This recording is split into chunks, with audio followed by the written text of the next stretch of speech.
I think in countries where you do see increased collaboration, to your point around like Singapore or the Nordics, or even Canada, I know Verified Me is coming out with trying to bring the telcos, the banks, and the governments together.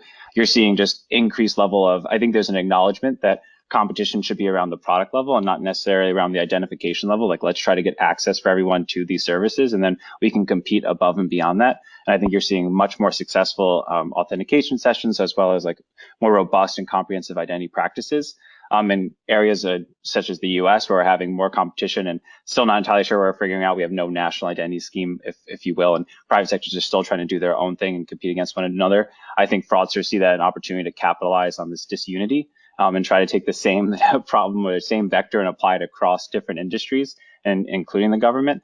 So I do believe collaboration is key to this. We launch a card now, which is called a motion code card. Okay. And I don't know if you have heard about it, but at the end, it's a debit card, a regular card. But it really helped us to drop down all the card non-present frauds related payments. Because at the end, this is a card which there is no PAN number. And on the backside of the card, the CVV numbers, okay, they changes every 5 minutes. So there is a small LED and it changes. So as you can imagine, you can intercept the CVV of that payment, but 5 minutes later, the CVV is not available anymore, right? So it's what we call a dynamic CVV. It's sometimes also to remember that at the end, we have a user at the end that is making a purchase, a payment.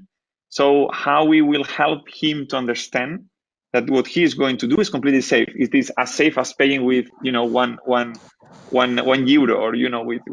with cash. We have what's called SAFO status, Specified Anti-Fraud Organisation status in the UK, which allows us in legislation to share data between public and private sector. So I think it's very important. I think what we've started to see in the last year is actually, it was more of a one-way relationship in the past. It was private sector information going into public.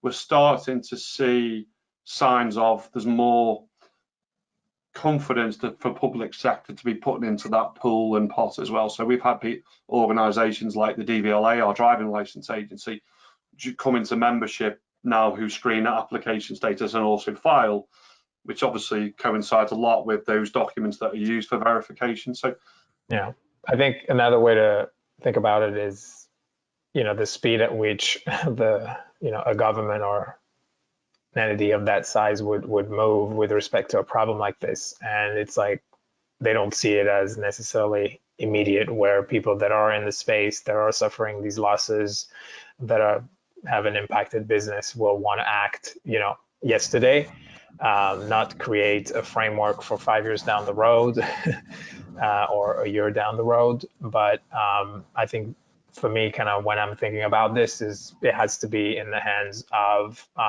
people that can act and can solve these problems within a framework that's reasonable. So again, we go back to that concept of collaboration, because it is the role of the government to put in place a framework, and then innovation comes within that box.